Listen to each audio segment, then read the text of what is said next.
माणिकराव कोकाटे यांचं कृषी खातं हे दत्तात्रय भरणे यांच्याकडे जाण्याची शक्यता असल्याची सूत्रांची माहिती आहे। भरणे यांच्याकडचं क्रीडा खातं हे कोकाटे यांना मिळण्याची शक्यता आहे। कोकाटे यांचा खातेबदल होणार असून त्यांचा राजीनामा घेतला जाणार नाही अशीही माहिती सूत्रांकडून मिळते। माणिकराव कोकाटेंचं कृषी खातं जाणार असून मंत्रिपद राहणार असल्याची सूत्रांची माहिती आहे। कृषी मंत्री माणिकराव कोकाटेंचं खातेबदल करण्याचा मुख्यमंत्र्यांनी निर्णय घेतल्याची सूत्रांची माहिती आहे।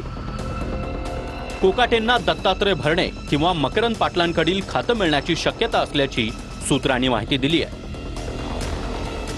सभागृहात मोबाईलवर पत्ते खेळणं कृषी मंत्री माणिकराव कोकाटेंना भोवण्याची शक्यता आहे। पत्ते खेळतानाचा व्हिडिओ व्हायरल झाल्यानंतर त्यांच्या राजीनाम्यासाठी विरोधी पक्षांनी आक्रमक भूमिका घेतली। मात्र महायुती सरकारनं माणिकराव कोकाटे यांचा राजीनामा घेण्याऐवजी त्यांचं खातं बदलण्याचा निर्णय घेतला असल्याची माहिती सूत्रांनी दिली आहे। मोबाईलवर पत्ते खेळण्याचा व्हिडिओ आणि सरकारला भिकारी म्हणण्यासंदर्भातील वक्तव्यावर मुख्यमंत्र्यांनी कोकाटे यांच्यावर तीव्र नाराजी व्यक्त केली होती। आता महायुती सरकारनं कोकाटेंचा थेट राजीनामा घेण्याऐवजी त्यांचं खातं बदलण्याचा मधला मार्ग स्वीकारल्याचं बोललं जात आहे।